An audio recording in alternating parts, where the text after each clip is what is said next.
Good evening, everyone, and welcome to a celebration of Flyer basketball. I'm the voice of the Flyers, Larry Hansgen. Tonight, we celebrate the tradition of winning basketball at the University of Dayton. We're honored to have basketball legend Bob Knight as our keynote speaker. It's so good to see so many friends, fans, former players, special guests here tonight to make this evening a special occasion.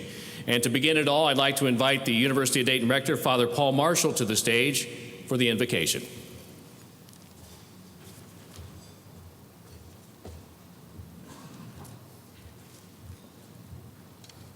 Tonight, as we gather, I begin with the concluding line of Psalm 90, which reads, "May the favor of the Lord our God be ours. Prosper the work of our hands. Prosper the work of our hands." Merciful and gracious God, we humbly come before you this day knowing that you have blessed us to be a people of faith. We acknowledge your presence in each of us and among us. This university is established on the faith, dedication, and hard work of Marianist religious who have sought for 157 years to build your kingdom by teaching others human and divine truth, and by gathering people from all ways and walks of life to be a community that honors you. Lord God, you are the source and origin of all. From you, every good thing comes to us. We thank you for these gifts. On this joyous evening, we recognize all those who have been involved in the past 40 years of Dayton Flyer basketball. We recognize the young men whose display of athletic skills brought joy to fans. We are grateful for the teams who have represented UD and for their team play, which reminds us of how we should work together in all of life so that your kingdom is known. As they work together, they have brought esteem and renown to this educational institution. So this evening, we honor them. Tonight, as we remember and celebrate, send out your Spirit upon all who have gathered here, so that thanksgiving and praise is given to you without ceasing.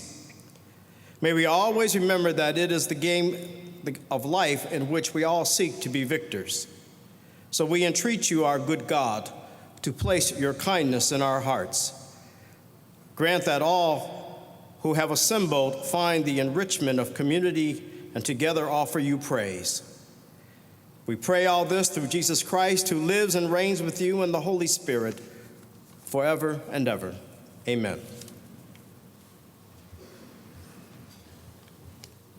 It's my pleasure now to introduce the MC for tonight's event.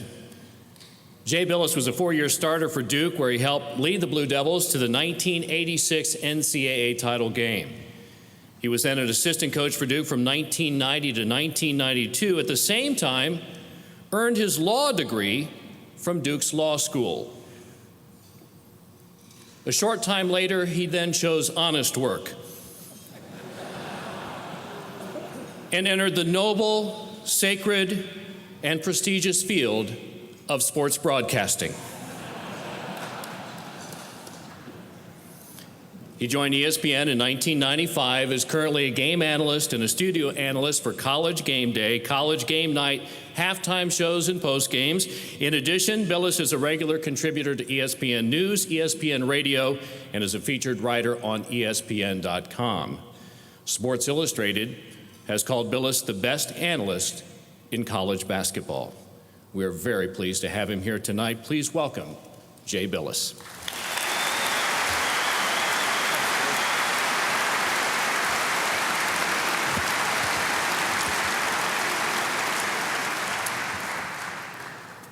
Just when you thought my head couldn't get any bigger. It's a little unnerving. You know, it's always uncomfortable for me when someone like Larry talks about my basketball career as if I was any good. When I came out of high school, I actually asked Bob Knight, why didn't you recruit me? And he said, because you were the player that put the suck in success.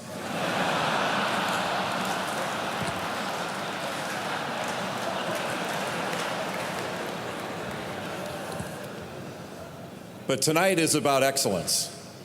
And there's been nothing but excellence here at the University of Dayton, and especially on this floor here at UD Arena. I have long been a student of the game, and I love college basketball. I love everything about it. I love college athletics. And the reason I love it is because it's all about the pursuit of excellence. It's about teamwork, it's about commitment, and it's about competition. And I think that this building is one of the true gems in all of college basketball. I have been in all of them.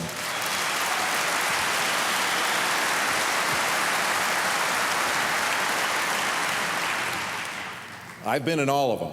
And I started in my broadcast career right here at UD Arena, doing games when Ryan Perryman was grabbing every rebound as a 6'4" forward and led the nation in rebounding, and got a chance to broadcast games when the late Chris Daniels was playing for this university, and got to watch Tony Stanley's first practices here as a Flyer.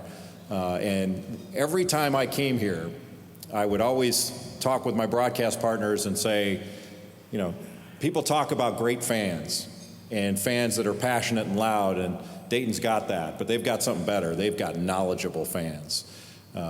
Dayton, people here that watch games at UD Arena know basketball, and over the course of basketball history here at UD Arena and before at the Fieldhouse, they've seen some great players, some great coaches, and some truly great basketball. So I'm honored to be here. When Brian Gregory, the head coach here, called me, and Coach Donaher, all it took was one phone call, and I was in with both feet. I'm proud to be here, and I'm honored to be here to help you celebrate a proud tradition here with Flyer basketball. Wanted to recognize a few people who are here with us tonight. Tonight in our audience, we have got two of the top 50 players in NBA history. First, the great Dolph Schayes is with us tonight.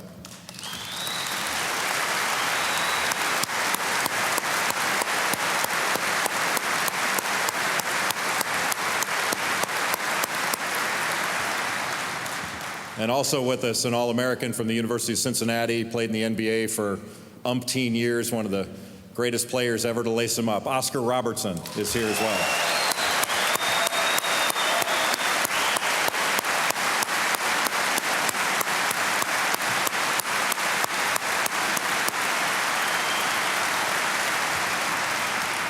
And we also have a wonderful representative from that sadistic ground acquisition game called football.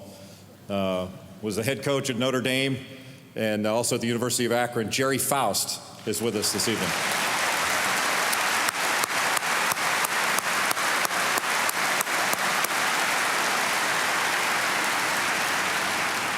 And now it's my pleasure to introduce to you tonight the president of the University of Dayton, Dr. Dan Curran. Dr. Curran.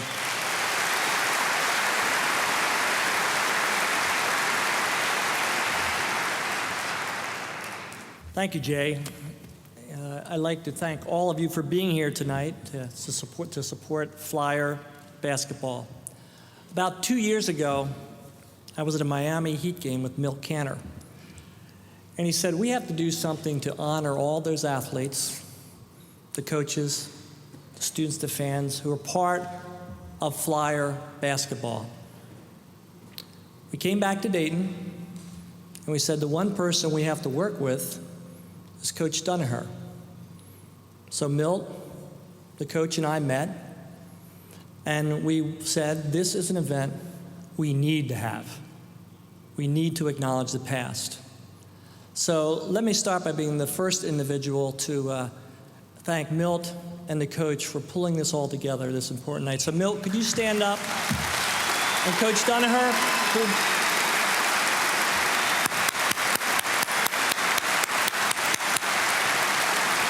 Coach Donaher, would you stand up, please?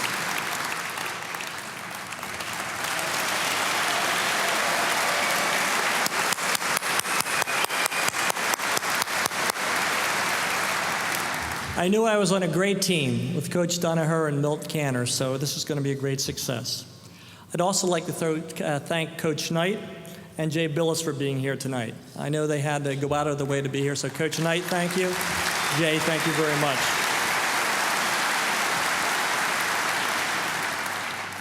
Tonight's about coaches, players, managers, support staff, all committed to the University of Dayton. to the Flyers. It was their commitment, dedication, and hard work that made Flyers basketball a reality. It's also about the fans. Jay just commented that this is one of the best venues in the country for college basketball. I happen to think the fans make it the best venue in America for basketball.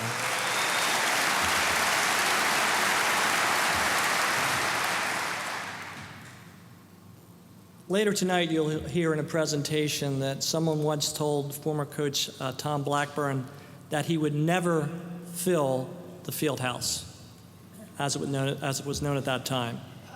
Never fill the field house. But Coach Blackburn and the great teams of the 50s and 60s led the Flyers to the national stage.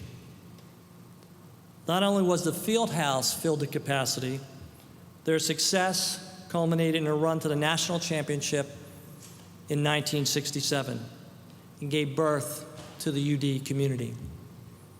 I'm always fascinated when I go around the country that people will see me in a UD jacket and say, UD Flyers. Just a week ago, I was at a meeting with university presidents, and one of the presidents pulled me over and said, I grew up in New York. I remember the Flyers at the NIT. They were great teams. So again, while you may have played in the 50s, the 60s, the 70s, 80s, 90s, and before that, people recognize the University of Dayton in many ways because of the Flyers and because of what happens on this court today. So we filled the field house. We fill this arena. And now we're working on a new project, a renovation of the PAC, so that the players don't have to leave the core of the campus. They can stay on campus and meet with professors and study and still have the opportunity to play on a regular basis. Many of you have supported this initiative. But again, I think it's key because it also emphasizes academics. It makes it very clear that all the players here, all the student athletes in basketball, baseball, volleyball, and so on, are here to get the outstanding education which is the hallmark of the University of Dayton. So again, I want to thank you for supporting us tonight and supporting us throughout the year. Go Flyers.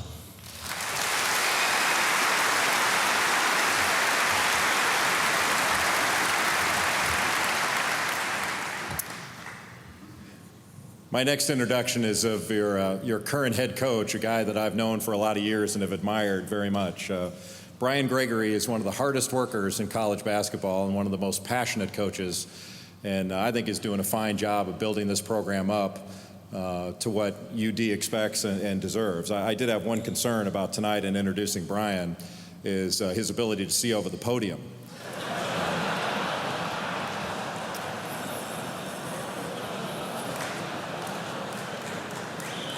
Because as I told Brian, he still is the only coach in college basketball whose bobblehead doll is actual size.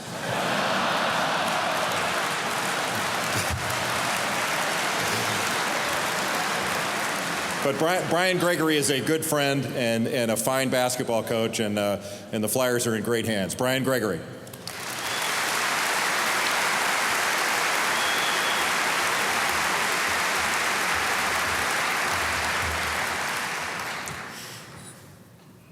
Friends like that, who needs enemies? Obviously. We brought some telephone books up here, so I should be okay. 4 years ago, and for the last 4 years, every time that I speak to a group, I always started off with one simple fact, and that's that I'm humbled and honored to be the head coach at the University of Dayton. Tonight, those feelings are only magnified. This is a special place. Even with this great arena, with the fantastic facilities that we have, with the new facilities that we're building, it's really the coaches and the players that we're honoring tonight that make the University of Dayton and Flyer basketball so very special. It's a privilege. to be given the order to continue to work on and build on this tremendous tradition. What an honor it is every day to coach on Tom Blackburn Court. Unbelievable honor. I've heard the stories about Coach Blackburn. I've talked to his former players. There's some great stories in there. And to be honest with you, I think college basketball today could use a few more Coach Blackburns. What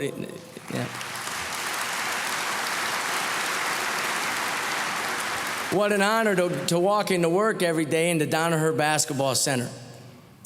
Coach Danaher, a great man, a great teacher, and obviously a great coach. I don't think anyone here tonight would disagree that the program that we're celebrating tonight is definitely a reflection of our Hall of Fame coach.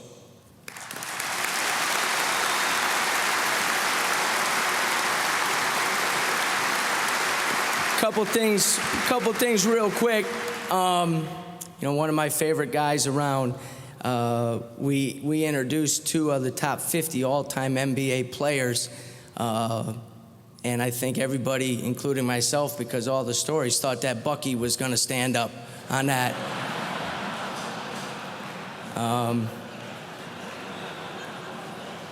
But I guess he didn't make that. I would like to take a minute and thank a couple, personally thank a couple people. Obviously, Dr. Kern did a great job of talking about Milt Cantor and the drive that he had for this event. And as the head coach here at the University of Dayton, I can't thank you enough, Milt, for thinking of this, coming up with this, the work that you put in. And all you got to do is take a look around and see that the crowd that we have tonight, and a lot of that is due to your work. So thank you, Milt.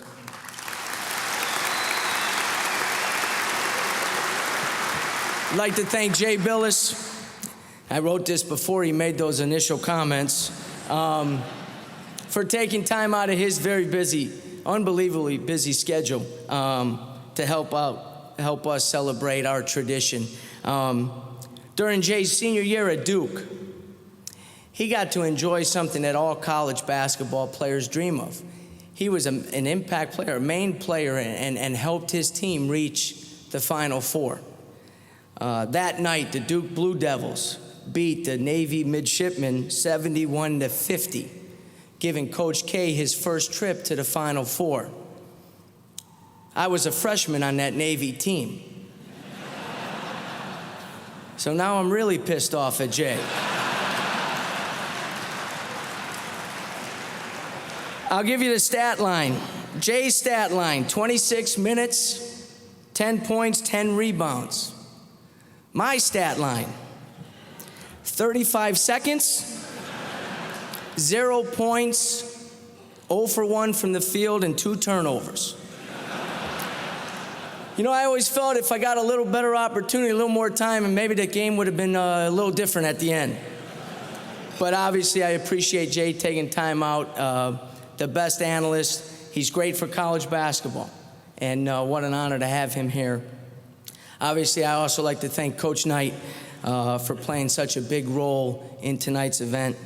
What a privilege for all of us, and obviously me as a young coach, but for all of us, all Flyer fans, everybody here, to have college basketball's all-time winningest coach take time to honor his friend, to honor the program his friend was such an integral part of, and to take time to help us celebrate tonight.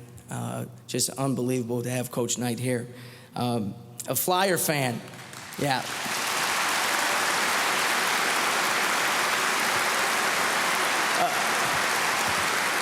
A Flyer fan came up to Coach Danaher and myself and said, hey, do you think you two guys could talk to Coach Knight about having his team come down and play at UD Arena? Yeah. Hold your applause for a second there. Coach Danaher and I went through the record book and started looking at the teams that I helped coach as an assistant and how we fared against Coach Knight's teams. Well, as the losses kept mounting, and as we saw scores like 97-61 and 103 to 73, Coach Donaher and myself both decided and agreed upon that the only time we wanted to see Coach Knight in UD Arena was tonight.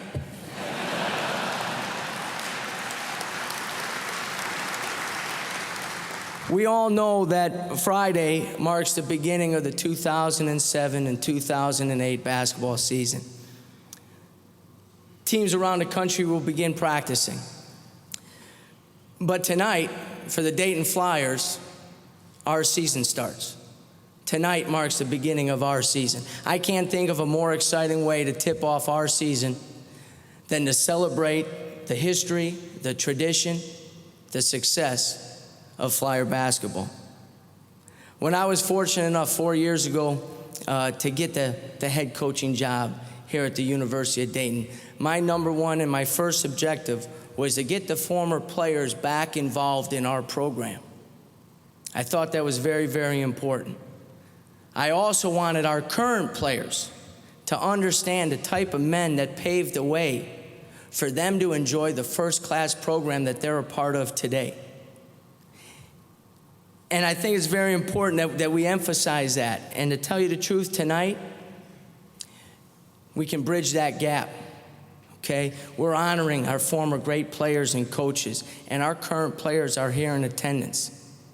Tonight, our players will see it, they'll feel it, and they'll witness it in a way that I could never, ever express to them. They'll see what this program's all about. They'll see the type of men, and they'll see the success that we've had, and that it can be done here. They'll witness the players, hard-nosed, tough, blue-collar players who built this program in a workmanlike fashion. They'll witness the coaches, great teachers, guys who really taught the game, guys who were demanding, and guys who almost willed their teams to success. And they'll witness a program, one secured in integrity and discipline and unselfishness. For our players, tonight there will be a history lesson taught. And I hope that lesson helps motivate us to go out there this year and write another successful chapter to the tremendous, storied tradition of Flyer basketball. Thank you.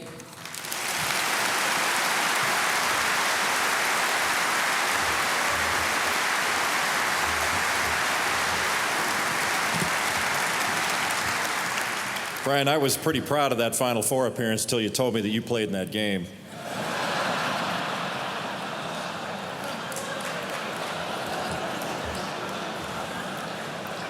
Actually, the truth is, when we got back to the locker room, we weren't allowed to celebrate because Coach K reamed our ass for letting you get a shot off without us blocking.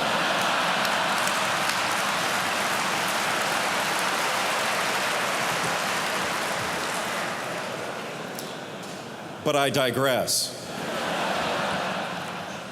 In 1947, UD Athletic Director Harry Bojan hired Leonard Thomas Blackburn to coach Dayton's basketball team. At the time, Blackburn was a golf pro at Madden Park, and he'd coached football and basketball at area high schools. Well, Bojan must have had a gift for spotting coaching talent because his new coach would bring Dayton's basketball program to national prominence. Watch now as we celebrate the Blackburn era of Dayton basketball.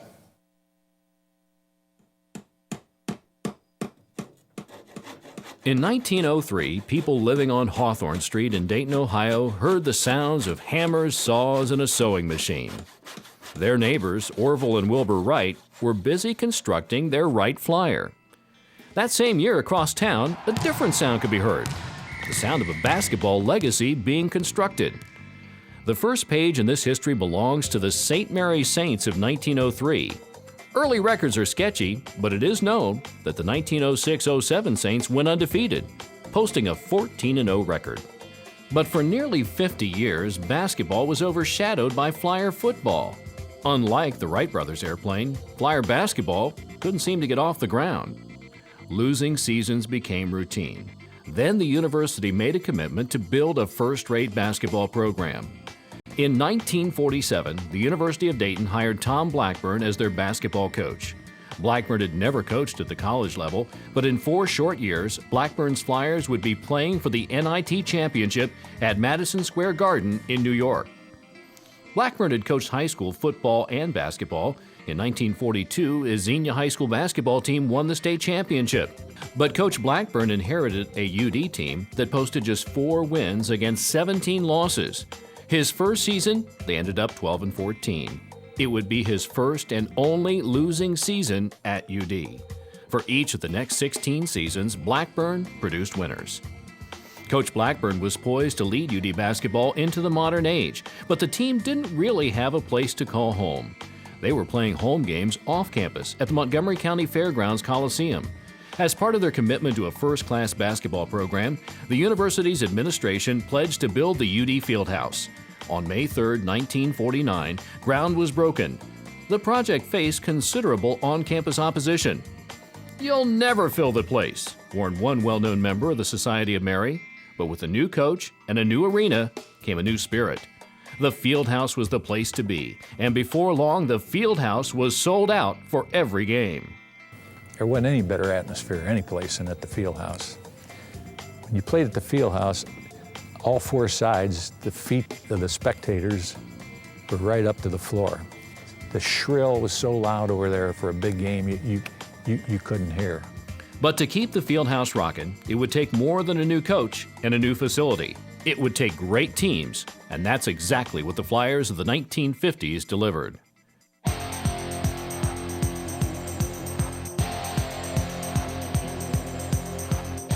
1951. Just 4 years into Blackburn's program, the Flyers win 27 games. The 51 Flyers were led by Don "Monk" Meineke, Chuck Grigsby, Junior Norris, and Pete Boyle. Meineke averaged over 20 points and 11 rebounds a game. He became Blackburn's first All-American. Monk was a tremendous competitor. His work ethic would go off the charts. He had great pride. He was best when a game was on the line. Just a driven person and tough as nails. And he was right at home on that team because Chuck Grigsby and Junior Norris and Pete Boyle, and all in that same class, were all fierce competitors. In 1951, the National Invitation Tournament took place in New York City. It was the premier postseason event, and UD was invited to the party. First, the Flyers faced Lawrence Tech, a 20-2 team from Detroit. Meineke burned the nets for 30 points, and UD won 77-71. Next up, third-seeded Arizona. Meineke was a red-hot 11 of 14 from the floor. Finishing with 37 points, the Flyers win by 6, 74-68. Dayton was in the semifinals. Fans poured into New York City. Demand for rail tickets was so high, extra train cars were added to transport UD fans to the Big Apple. The Flyers faced top seed St. John's. At halftime, Dayton was up 5. But with 8 minutes left in the game, Meineke fouled out, followed quickly by Junior Norris. With a basket at the buzzer, St. John's tied the game. The Redmen went up by 3 in overtime, but Dayton played great team basketball and pulled out a 69-62 victory. Coach Blackburn had put Dayton on the map of college basketball. In his 4th year in this so-called modern era, he's in the NIT championship game. Now, he had to be some kind of a coach to do that. After a great tournament run, the Flyers came up against BYU in the big game. After a close first half, BYU cruised to a 62-43 victory. It was a great season for the Flyers, and with many of their players returning, expectations for 1952 were running high.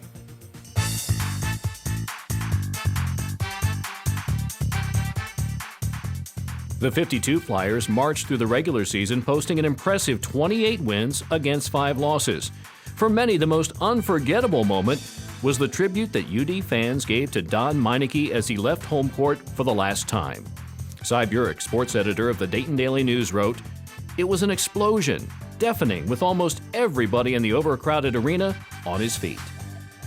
Dayton's 28 wins earned the team a return visit to New York City, home of the NIT. The Flyers started the tournament with an 81-66 victory over New York University. Meineke poured in 30 points. Second-seeded St. Louis was the Flyers' next victim, falling by 10, 68-58. Chuck Grigsby's 22 points led the Flyers. A third-round 69-62 win over St. Bonaventure propelled UD into the NIT championship game for the second straight year. Favored to win, Dayton was upset by LaSalle 75-64. It was never close. An oddity of the 1952 season was that after the NIT, the Flyers also played in the NCAA tournament. Illinois beat Dayton 80-61. All 5 Dayton starters fouled out. Coach Blackburn was livid. He did not care for the experience that we had up in Chicago in the regional game against Illinois. We're still in the record books for number of fouls committed in a game.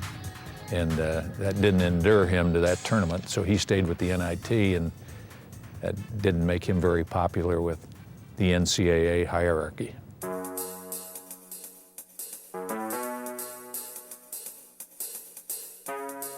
Under Blackburn, the Flyers continued their winning ways.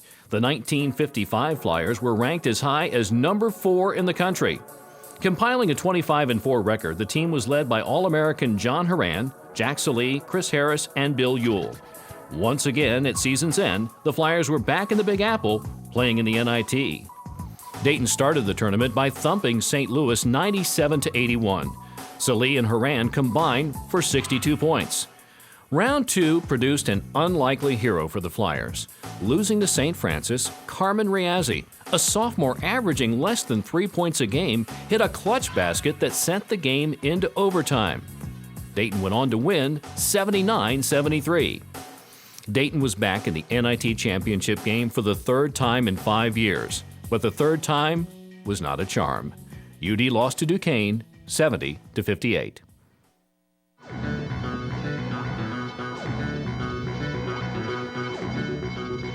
Led by All-American Bill Ewell, the 1956 Flyers racked up 25 victories. Bill Ewell really made that team go. He was an outstanding center. The guy made himself into a heck of a player. It was the highest-ranked UD team in history, peaking at number 2 in the nation. The high ranking came after a trip to Lexington, Kentucky. We beat Adolph Rupp on his own floor, and we beat the number 2 team, and we took over that spot. I don't think they had ever been beaten there in that tournament, and I mean, we killed them. We had them down 20 with 5 to go, and we came back to the city of Dayton, and we were like rock stars. It was a really good basketball team. Once again, the Flyers made the trip to New York for the NIT. Dayton beat Xavier and then St. Francis before falling to Louisville in the championship game.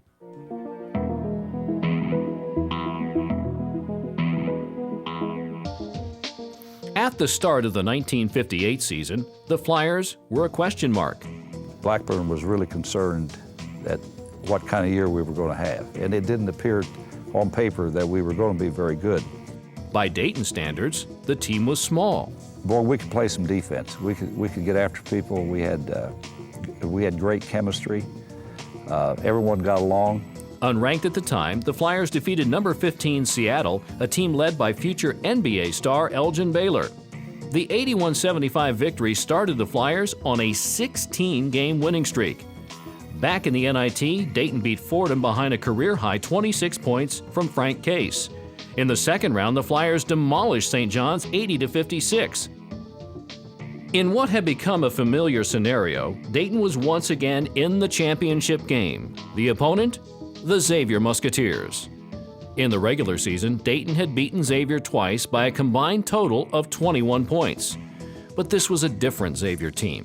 Tied at the end of regulation, Xavier won in overtime 78-74. It's a bitter disappointment. Would have loved to give Blackburn that victory, but we had a really great year, 25-4. It's not too bad. It was a great season, but for the 5th time, Coach Blackburn's Flyers came up 1 win short of the championship.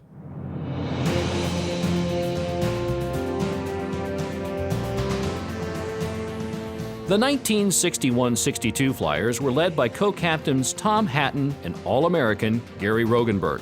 Garry was a gifted athlete. He was like a ballet dancer playing basketball. Shoot either hand, shoot on the run, shoot outside, rebound. He did it all. The team had a 13-6 record before closing out the season with 7 straight wins, and it was back to New York City and another shot at the NIT. In the first round, Wichita State fell to the Flyers 79-71. In round 2, sophomore Bill Chmielewski poured in 32 points as the Flyers manhandled the Houston Cougars 94-77. Loyola of Chicago was Dayton's opponent in the semifinals. Loyola was up by 3 at the half, but Dayton put up 57 second-half points to win 98-82. Gordy Hatton had 33, and again, the Flyers had made it to the championship game. Their opponent, the Red Men of St. John's. The Flyers took a 6-point lead into the locker room at halftime and never looked back. Tournament MVP Bill Chmielewski led Dayton with 24 points and 11 rebounds. Bill was a young man, and the pressure did not seem to faze him at all. He had an outstanding NIT and, of course, won the MVP award. At last, the Flyers were NIT champions. Coach Blackburn's dream was now a reality. That was monumental for him. I've heard Tommy Hatton quoted one time and just saying that the look of satisfaction on his face, because Tom was a hard guy and you didn't see a whole lot of smiles when he was around the team. And he was just lit up from ear to ear. I mean, he just gave all his praise to the kids. That's the way he was. It would be Coach Blackburn's last trip to the NIT. In 1963, he was diagnosed with cancer. Battling the pain, he continued coaching until a week before he died. All the fans should know what his contribution was to the University of Dayton as far as basketball program. He made you work hard, and I think that's what made us great. When you talk about, dying with your boots on, that was Tom Blackburn. He wouldn't give in to it. No self-pity, nothing, just tough guy. Good man. The Blackburn era was over. 10 NIT appearances, 1 NIT championship, 5 All-Americans. But it was more than the numbers. It was the foundation of integrity and hard work that became the cornerstone of all that would follow.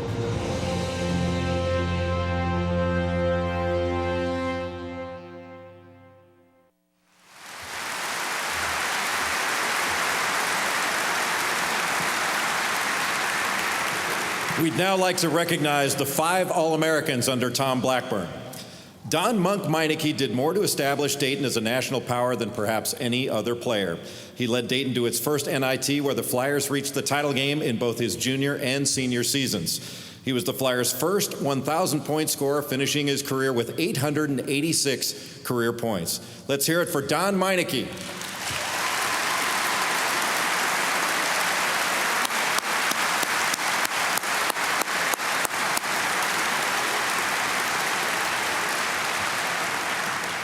Nicknamed the vertical hyphen, the late John Horan is Dayton's all-time leading rebounder, and he could score, too. In his senior year, Horan averaged over 18 points and over 13 rebounds per game, leading Dayton to 2 NITs during his career. Let's hear it for John Horan.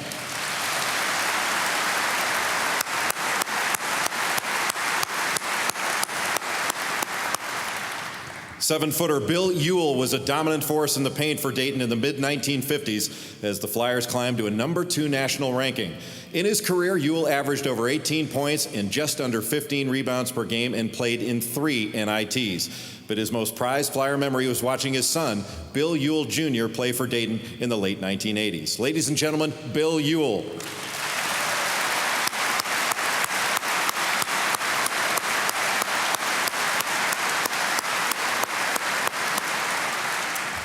In only one season of varsity basketball, Bill Chmielewski led the Flyers to an NIT championship and was named the NIT Tournament MVP. During Dayton's 24-6 season, the 6'10 Detroit native averaged 15 points and just under 10 rebounds per game. Let's hear it for Bill Chmielewski.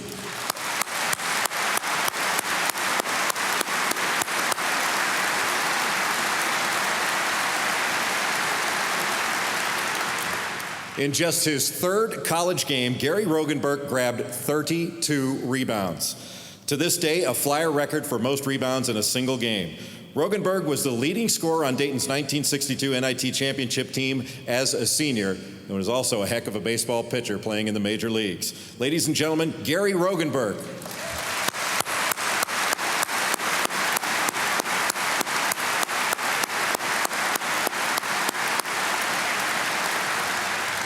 And we are also honored to have with us the wife of the late Tom Blackburn, Mrs. Libby Blackburn.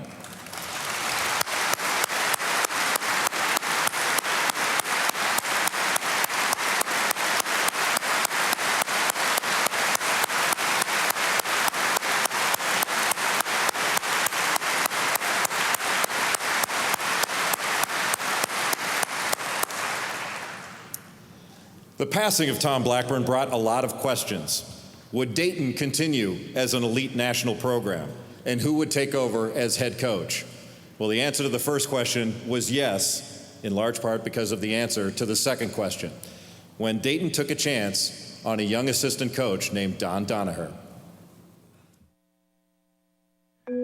Don Donaher first became a part of Dayton Flyer basketball playing for Tom Blackburn from 1951 through 1954. In February of 1963, Donaher became the assistant basketball coach. With the death of Tom Blackburn, the torch was passed to Don Donaher. Donaher had help. Former UD player Chuck Grigsby became his assistant. Another former player, Tom Frericks, was the new athletic director. But walking into the UD Fieldhouse for the first time as head coach and standing in the shadow of a coaching legend can only leave you feeling one way. Scared. It was unbelievable. Those are not good coaching situations to fall into when you have to fill in the shoes of a legend. But having a player like Henry Finkel made things a lot easier. Henry Finkel was a New Jersey native with a boatload of basketball talent. He had been offered a big NBA contract after his sophomore season, but his mom wanted him to get a college degree. Hank loved UD and had great respect for Coach Donaher, so he turned down the NBA to return to the Flyers for Donaher's first season.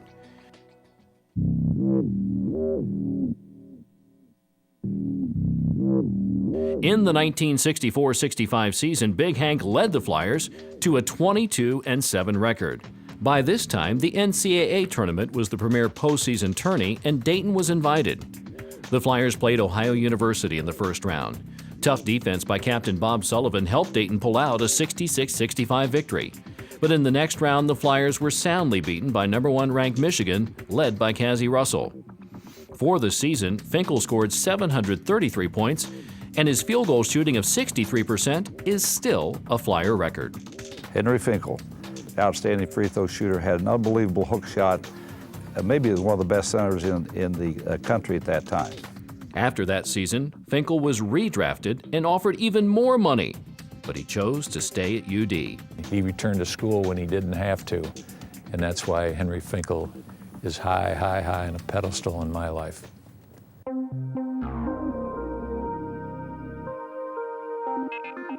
The 1965-66 season started off with 8 straight victories. In the Flyers' first defeat, a 2-point loss to Maryland, Finkel poured in a career-high 44 points. Sophomore Don May was also putting up big numbers. After a 22-4 regular season, the Flyers were again invited to the NCAA tournament. In the first round, the Flyers beat Miami 58-51, but in the next round, they faced Kentucky, ranked number 1 in the nation. Dayton was up by 4 at the half, but Kentucky came out and grabbed the momentum. Despite Finkel's 36 points, the Flyers lost 86-79. After just 2 seasons, Coach Donaher's teams had 45 victories, and Henry Finkel was Donaher's first All-American and UD's 7th.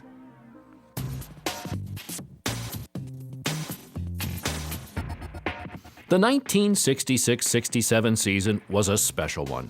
Junior All-American Don May led the Flyers to a 21-5 record. Donnie was a warrior, just an incredible player. He might have been like second in the nation in rebounding at 6'4". He was a prolific scorer, but you almost have to talk about his rebounding first. What I can say about Donnie May is I think he may be the best player that ever played here. All season, the Flyers were unranked, which set them up perfectly for their role in the NCAA tourney as giant killers. We sneaked up on people, and during the tournament, we were a Cinderella team, and we enjoyed that. It started with Western Kentucky, ranked number 4 in the nation. The game had gone into overtime. With time running out, Dayton got the ball and called timeout. The score was tied. There were 14 seconds on the clock. We were in a huddle, and they were man, and that's when Hooper came over and said, "Give me the ball, I'll handle this baby." And by God, he did. Bobby dribbled on the right wing like he was looking into Donnie, and then he just uncorked it. And I can still remember standing under the basket watching it come in. That was the shot that made us, as far as I'm concerned, Bobby Hooper. Final score, Dayton 69, Western Kentucky 67. Don May had 26 points and 20 rebounds. Next up, number 8, Tennessee. Of course, we weren't expected to win. We upset Tennessee in a close game. The Flyers hit an astounding 72% from the field and won 53-52. Virginia Tech was Dayton's next opponent. Riding Don May's 28 points, the Flyers won 71-66 in overtime. We were headed for the Final Four. It was a pretty good party going on up there in Evanston. Athletic Director Tom Frericks had been feverishly working on the idea of building a new arena for the basketball team. And that night he announced to everybody, "Tonight we just built an arena. So we're going to jump on the momentum here, and we got ourselves a building tonight." Dayton met number 4 North Carolina in the semifinals. They were so highly ranked, had 2 All-Americans, were highly favored to beat us. They got us down about 11-3, something like that. And number 21 again started to light it up. And before he was done, he had hit 13 consecutive field goals. I was taking the same shots that I took every game. They just happened to be going in. Final score, Dayton 76, North Carolina 62. Dayton was headed to the national championship game against UCLA. Lou Alcindor made UCLA virtually indestructible. It was never close. The Bruins remain undefeated, winning 79-64.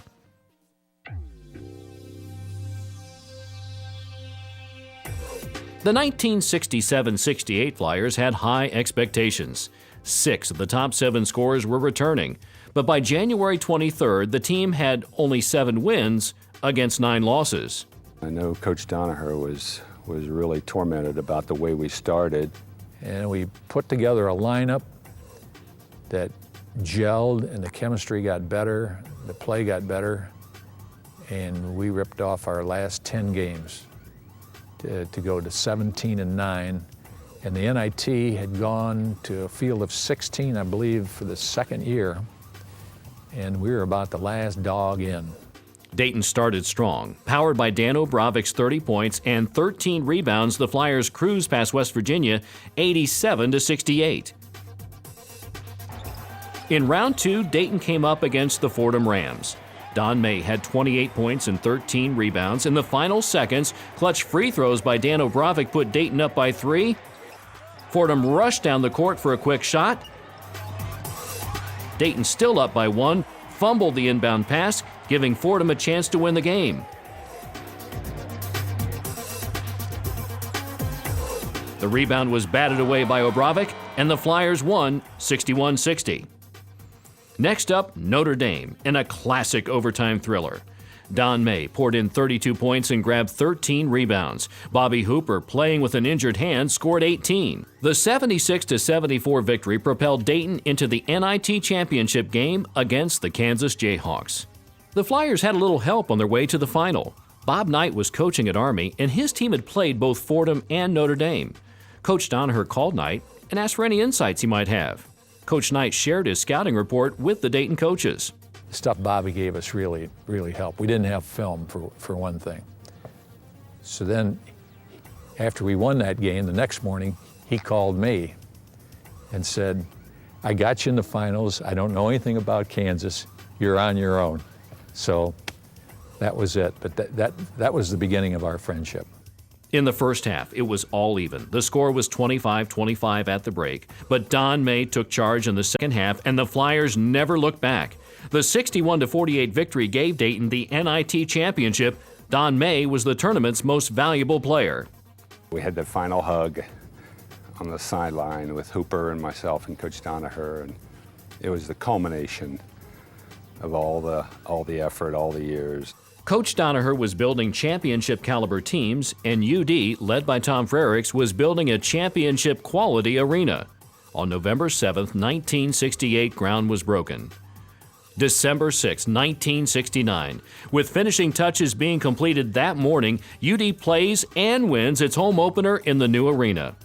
The Flyer teams in the early 70s didn't have the same degree of success as some of the earlier teams, but then came the 1973-74 Flyers.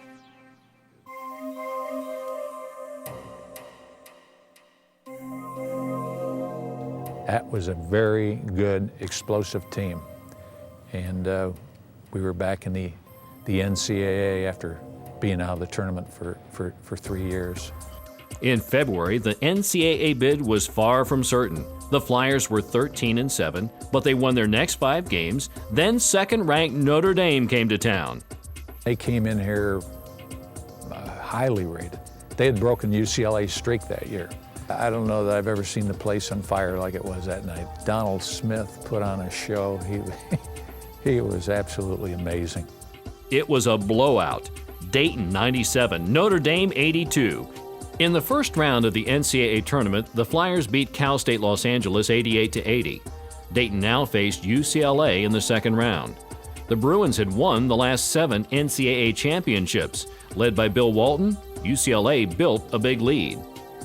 The first half ended with the ball in Smith's hands. Donald Smith launched one. It wasn't a 3 by today's standard. It was probably about a 5. The basket cut UCLA's lead to 12. We came out at the start of the second half. I don't think I've ever seen a better display of basketball by both teams offensively, and we were the better of the two. The Flyers were up by 3 with a minute to go. UCLA came back to tie it. Dayton got the last shot, missed it, and the game went into overtime. The first overtime ended knotted at 88.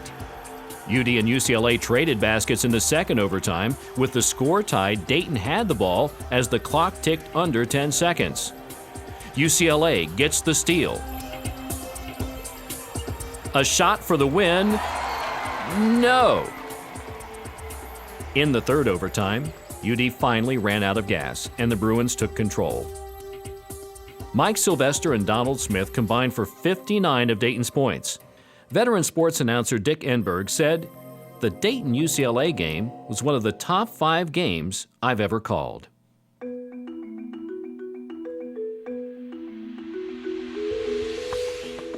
Flyer fans were optimistic about their 1977-78 team. After 3 seasons without an invitation to the NCAA tourney, the faithful were hoping to get back to the party. The Flyers upset nationally ranked Syracuse 76-67, and on the last game of the regular season, they beat Notre Dame 66-59. UD was led by Irv Giddings and Jim Paxson. The Flyers finished 19-10 and went to the NIT. The Flyers started with a first-round win over Fairfield, but Georgetown beat Dayton 71-62 in the NIT quarterfinals. The next season saw the Flyers finish with an identical record of 19 wins and 10 losses. All-American senior Jim Paxson, a 4-year starter, led the Flyers with a 23 points a game average. He was so smart, gifted playing without the ball, run his opponent into screen after screen. He'd use the referee as a screener if he could rub him off. Hard worker, conscientious, and the shame of it all was his last 2 years, we just fell about a game short of making it to the NCAA. Returning to the NIT, the Flyers smoked Holy Cross in the first round, 105-81. Next, Dayton faced a Purdue team led by 7'1" Joe Barry Carroll. The Flyers season ended with an 84-70 defeat. Jim Paxson, already an All-American for his work on the court, was also selected as a first-team academic All-American.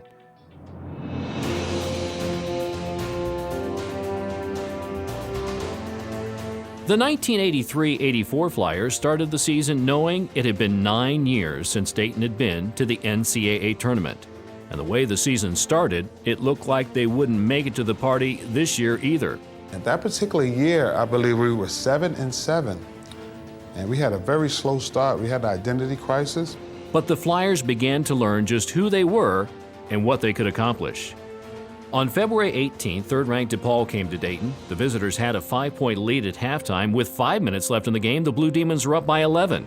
Donaher called for a 1-3-1 trap. DePaul was turning the ball over as Dayton clawed back. With time running out and UD down by 1, the Blue Demons missed the front end of a 1-and-1. Larry Schellenberg grabbed a rebound and he outletted it to Chapman, and Chapman went down to the left side of the key, and we thought, well, here's our horse, this is all we can ask for. And he comes down on a son of a gun if he doesn't pass the ball.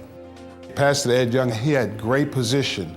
He had fronted a defender, and I knew that was his realm because I've seen it day in, day out in practice, and I knew he would make that turnaround jumper. Ed Young caught it, turned left shoulder and banked it off the glass right at the buzzer.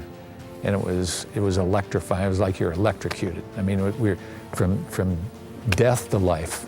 It was a thrilling moment. The fans came down on the court, and my coach, Don Donaher, I'd never seen him do a dance like he did. You know, he was just so excited, all the emotion. The shot gave UD a 72-71 victory. It also guaranteed more thrills as Dayton was invited to the NCAA tournament. In the first round, the Flyers were heavy underdogs to LSU, but Chapman came through with 29 points and Dayton won 74-66. UD earned the right to play the 7th-ranked Oklahoma Sooners, who were led by the imposing All-American Wayman Tisdale. Roosevelt just took it to him. He had 41 that night. We couldn't stop them, but they couldn't stop Chap. Roosevelt Chapman's 41 points powered Dayton to an incredible 89-85 victory. In the next round, the undersized Flyers came up against number 15 Washington and their tall front line, nicknamed the Berlin Wall.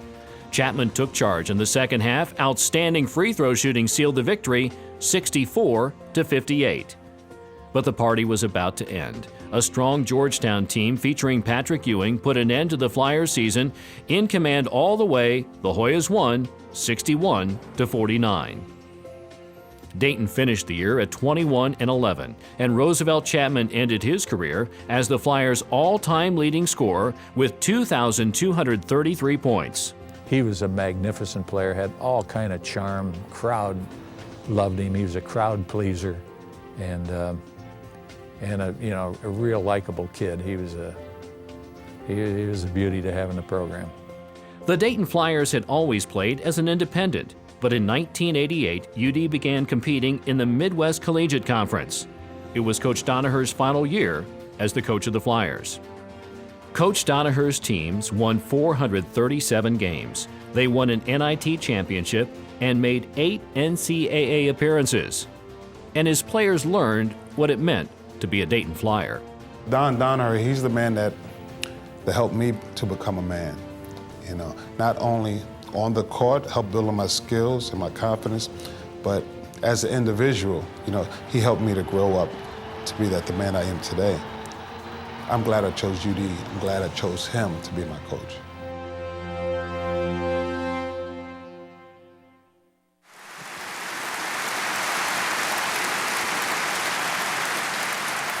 And we are honored tonight to have with us the All-Americans from the Donaher era. Dayton's third all-time leading scorer with 1,968 points, Henry Finkel, was the MVP or the co-MVP in all of his 3 years with the Dayton Flyers. He holds the Dayton record for most points in a season, scoring 733 points in 1965, an average of 25.3 points per game. He led Dayton to 2 NCAA Sweet 16 appearances. Ladies and gentlemen, Hank Finkel.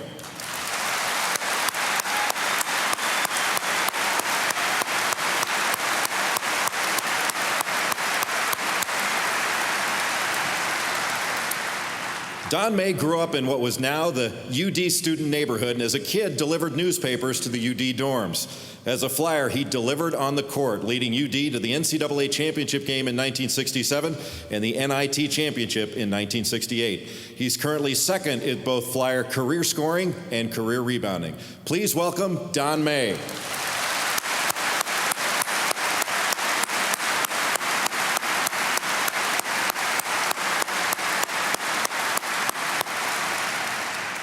Three-time Flyer Most Valuable Player Jim Paxson was a first-team All-American and academic All-American. As a senior, he averaged 23 points per game and stands fourth on Dayton's all-time scoring list, fourth in career assists, and third in career steals. Ladies and gentlemen, Jim Paxson.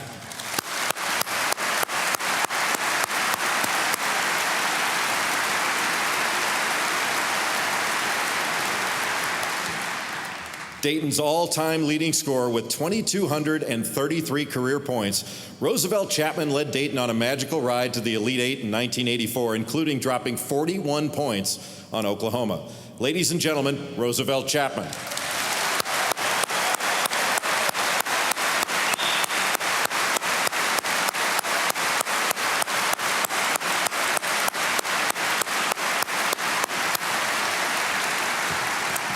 And ladies and gentlemen, let's hear it for the outstanding players and the outstanding teams under Don Donaher here at Dayton.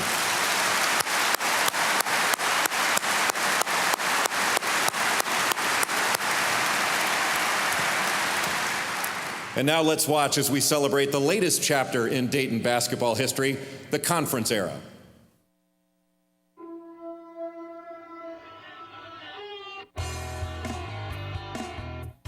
For the 1989-90 season, new coach Jim O'Brien brought a different style of basketball to UD, featuring a running game and a barrage of three-point shots. But the early results were unspectacular. By mid-February, the team was 11-9. But then something clicked. Under the leadership of senior point guard Nigel Knight, UD went on a tear, winning their last 7 regular season games. During that stretch, the Flyers demolished Notre Dame 97-79. Even sweeter was the 111-108 win over 19th-ranked Xavier. Knight scored 30, Ray Springer added 26. The MCC tournament was held at the UD Arena, where the Flyers were 13-3. In the first round, they thrashed Detroit 90-72. Detroit, concentrating on UD's guards, managed to hold Knight to 19 points, but that freed forward Anthony Corbett up to score 8 straight as UD pulled away early. AC finished with 18. Round 2, Loyola plays tough, but the Flyers win a close one, 97-95. Xavier, now ranked 24th in the nation, was back to face the Flyers, and this time it was for the MCC championship. UD shot 59% for the game and held off Xavier's second-half surge for a 98-89 victory. Knight had 32 points and 15 assists. It was pandemonium. I mean, we beat the dreaded Xavier Musketeers. And Nigel Knight had a big game, and I remember he came over and jumped up on the radio where Larry and I were doing the broadcast and almost took our equipment out, and the fans were delirious. And the fans needed that desperately because we had fallen on hard times. They turned out to be a very, very good basketball team. The Flyers were league champions and headed to the NCAA tournament. In the first round, Dayton faced Illinois. The Illini were ranked 18th in the AP poll. I thought that we had a good chance because of the play of Nigel Knight. He got on a roll, and he just thought he was invincible. Led by Knight's 27 points and 23 from Corbett, UD built an 11-point lead and hung on to win by 2, 88-86. I think we didn't catch Illinois by surprise. We just beat Illinois. In the second round, the Flyers would have to face a talented Arkansas team without three-point threat Norm Greavy, who was injured in the Illinois game. Arkansas ended Dayton's season with a game-winning shot with 2 seconds to play. During the 11-game win streak, Knight averaged 29.3 points a game and 7.9 assists. Knight and Corbett are currently number 7 and 8 on UD's all-time scoring list. 5 of the top 6 scorers in 1990 were seniors. The Flyers would miss the scoring. In fact, UD wouldn't have a winning team for another 6 years. In 1994, Oliver Purnell was hired as head coach. UD joined the Atlantic 10 Conference the following year. In 1997, a gift from UD alum John McHale helped build the Donaher Center, giving the Flyers a first-class, technologically advanced facility for training, game preparation, and recruiting. These developments, along with quality players, helped turn the tide for UD basketball.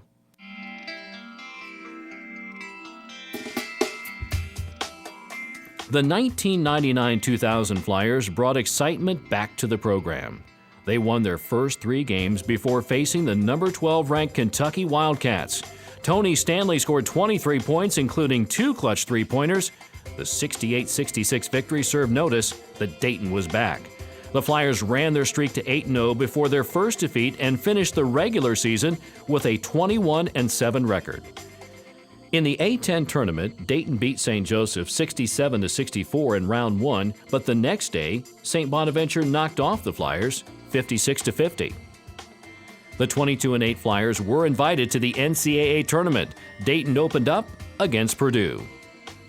UD trailed most of the game, but the team's tough defense kept them in it. Dayton pulled ahead by 3 with under 3 minutes to play, but they would fall a point short, 62-61. The 1-point loss was a heartbreaking way to end the season, but it was a year where Dayton reclaimed some lost prestige. In each of the next 2 seasons, the Flyers would win 21 games. Both years, Dayton went to the NIT. Oliver Purnell came in here and did a nice job of turning around a program. Under Coach Purnell, the Flyers were renovating their reputation. Now was the time to renovate the arena. The 10-month renovation started in November of 2002. Suites and loge seats were added. Environmental graphics telling the story of Flyer basketball were put in place. It was almost like we came up with a brand new facility. It just converted the place into a museum. I don't think any place in the country has done the job capturing the tradition that our people have done here. Renovating the arena meant preserving Dayton's nationally recognized basketball heritage. As ESPN's Mike Tirico put it, there's no better basketball town than Dayton, Ohio. The UD Arena is widely regarded as one of the best in college basketball. Dayton has hosted 75 NCAA tournament games, the third most of any venue. But what makes UD Arena a great place to play is about more than the building. The fan support here kind of touches me, I still think about it. There's nothing like it in the country. You go to some of these other schools, and I won't name them, but you're talking about schools that have pretty good names, and they average 1,500 fans, maybe 2,000 at the most, 3,000. You come to the UD Arena, you're going to get your 13,005 almost every night. And I get all fired up right now just talking about it. They definitely give us an edge. They definitely have won games for us.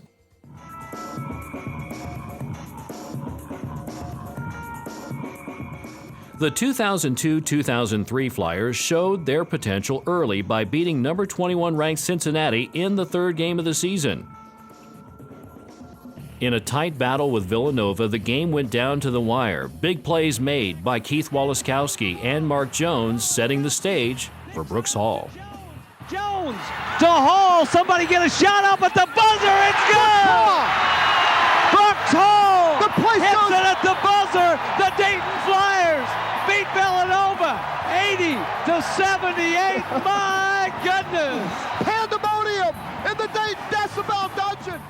Dayton also beat 13th ranked Marquette and 25th ranked St. Joseph's. The Flyers started the A-10 tournament with high hopes. In the first game, they thrashed Rhode Island by 17. Next up, St. Joseph's. And despite a career-high 39 points by Jameer Nelson, the Flyers beat the Hawks for a second time, 76-73. In the championship game, it was UD versus the Temple Owls. Dayton jumped in front 14-0 and never trailed. Final score, Dayton 79, Temple 72. Tournament MVP Ramad Marshall had 16 points and 11 assists. The Flyers were Atlantic 10 champions. UD, now ranked number 16 in the nation, opened the NCAA tournament against Tulsa. Ramad Marshall led Dayton with 21 points, but it wasn't enough. An 84-71 defeat finished the Flyers' outstanding 24-6 season. Brooks Hall led Dayton's balanced attack with 12.8 points a game. After the season, Coach Purnell left to become the head coach at Clemson. Brian Gregory, an assistant at Michigan State, was chosen to lead the Flyers. Whenever you talk about the program, you have to start with the tradition. And to move forward, you have to know where you've been in the past. And we've been at the highest level, and our goal is to get the program back to that level.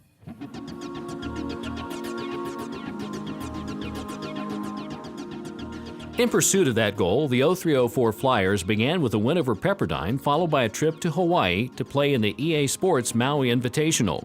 And from day one, we started talking about our first goal was to win the Maui tournament. 3 wins later, and the Flyers were tournament champions. In that little gym at Maui, you got a banner up there, and they've got every team that has won the Maui Invitational. And Dayton's on there, and it'll always be on there. And I think that was a great start, and Coach Brian Gregory did one magnificent job of coaching that basketball team that year. The Flyers finished the regular season at 22-7 and won the A-10 West. We won that West Division by 2 games, and then it kind of springboarded us into the tournament and to get to the finals. Dayton beat Duquesne and Richmond before falling to a hot Xavier team 58-49. In the NCAA tournament, the Flyers faced DePaul in the opening round. I thought we did a phenomenal job defensively, gave us a chance to win that game. We just didn't make enough plays that, kind of down the stretch. The Flyers went down in double overtime 76-69. The team featured 3 1,000-point scorers, Keith Walaskowski, Ramon Marshall, and Sean Finn, and a future 1,000-point scorer in freshman Monty Scott. It all started in a small gym in 1903. It grew, evolved, and became something special. It became a legacy, built by men who would not be outworked, men who were tough as nails, men who loved a place called Dayton. In the 2 decades of the 50s and 60s, the Dayton Flyers won 435 games, more than any other Division I school in the country. A rich history of All-Americans and now conference championships elevates the legacy. And every player who steps on the Blackburn court understands what it means to be a Dayton Flyer. And I remember taking the court, and I can feel it now, the goosebumps just came over you. Dayton basketball, just a special place. I was so excited, and I said, this is time to shine right now. That's a great memory for me. I'm glad I chose UD. It just makes me feel good to be part of it. Well, I feel that I'm very fortunate to have come to UD. There's nothing like it in the country. It's meant everything to me. The university is committed to extending and elevating the legacy of Flyer basketball. Well, I'm excited about the year. We're coming off 19 wins, 5 wins over NCAA, qualifying teams. We have a great nucleus of some veteran players, obviously led by Brian Roberts. And the biggest thing that I'm excited about is just the fact that basketball is really, really important to every guy on the team. Keeping the Flyers' future bright is the renovation of the athletic practice facility. The refurbished facility will benefit more than 350 of our student athletes, providing UD teams more flexibility in how they train and practice. The hope is that the indoor practice facility will decrease injuries, provide more practice availability, and serve as a great recruiting tool for our future Flyers. Elevating the legacy. It happens when the team comes together, and not just the team on the court, the extended team, the Flyer faithful. It takes the big team to keep the legacy alive.